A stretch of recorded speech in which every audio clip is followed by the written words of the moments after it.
Sa benediction praying that the God of peace who raised Jesus, the great shepherd for the sheep, to the eternal covenant with believers, everything good to his will.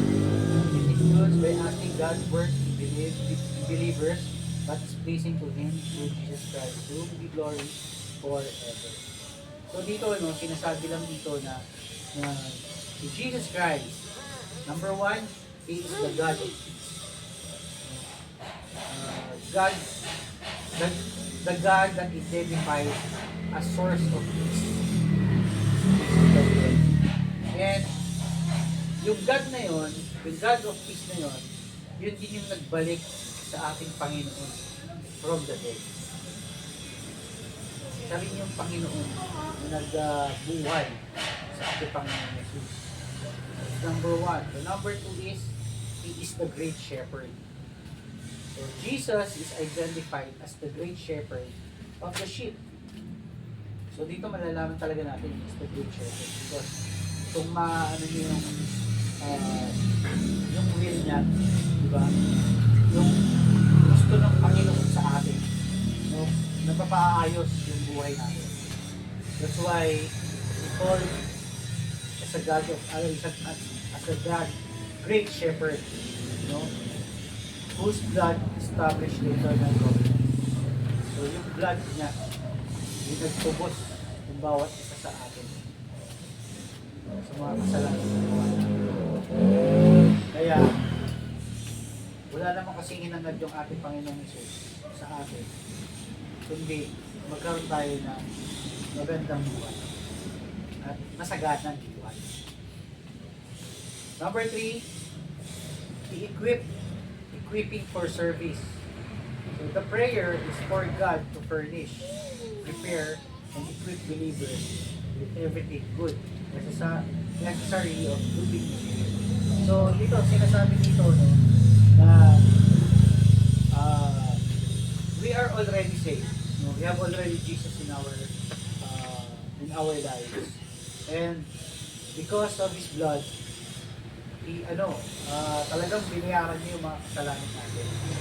So, that's why, kung sinasabi nito yung equipping for service, tayo yon. Tayo dapat yung maging equipment. Serve others. Hindi lang sa pamilya natin, hindi lang sa mga kaibigan natin, kundi sa lahat. No? Kasi that's His will. Kasi si Jesus Christ namatay para sa lahat. Hindi lang para sa atin, para sa lahat. Especially dun sa mga tatanggap sa kanya.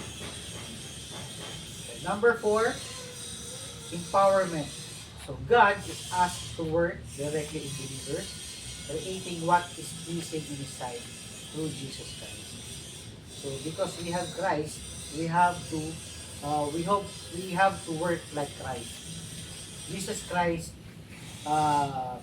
ginawa niya yung paraan niyang alam para ma-empower yung disciples niya, especially yung 12, di ba?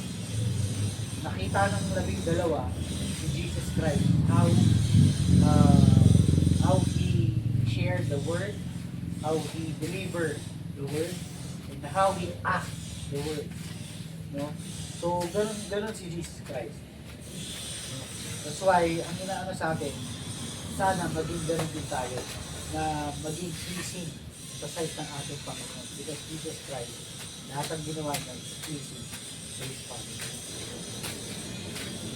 Okay. And the passage ends by attributing eternal glory to Jesus Christ.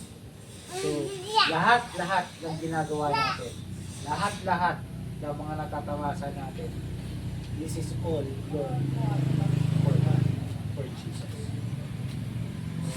So this passage is a common blessing or benediction used to conclude worship, services, or letters, emphasizing God's role and empowering believers' actions. Because without our God, without the presence of our Lord Jesus Christ in our lives, value wala. That's why lagi natin tatandaan, if we do do it for our Lord Jesus Christ. Our work is that talagang may patutunguhan yung ating ginagawa. Kung yung ginagawa natin ay para kayo. Yun. Yun lang naman yung ating, ito rin yung sinasabi dito sa Hebrews 30:20-21. So, that's always whatever we do it for the glory of God. Do it for the glory of God. Bakit di mo kasi pass na yung gamit nila? Okay lang ba dyan? So, yun lang naman yung ating passage number 1. The God of Peace. Number 2, the Great Shepherd. Number 3, waiting for service. Number 4 is full power. Yun na po yung ating point for this verse yung ating devotion. So, magkaroon tayo ng question.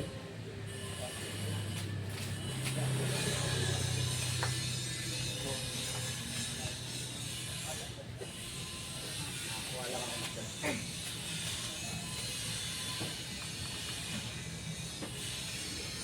So,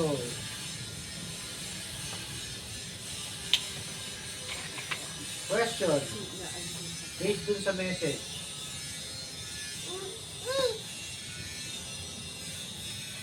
Ano yung gustong iparating sa atin ng Panginoon dun sa verse na yun? And anong pwede natin mag-respond sa challenges na mati-face natin?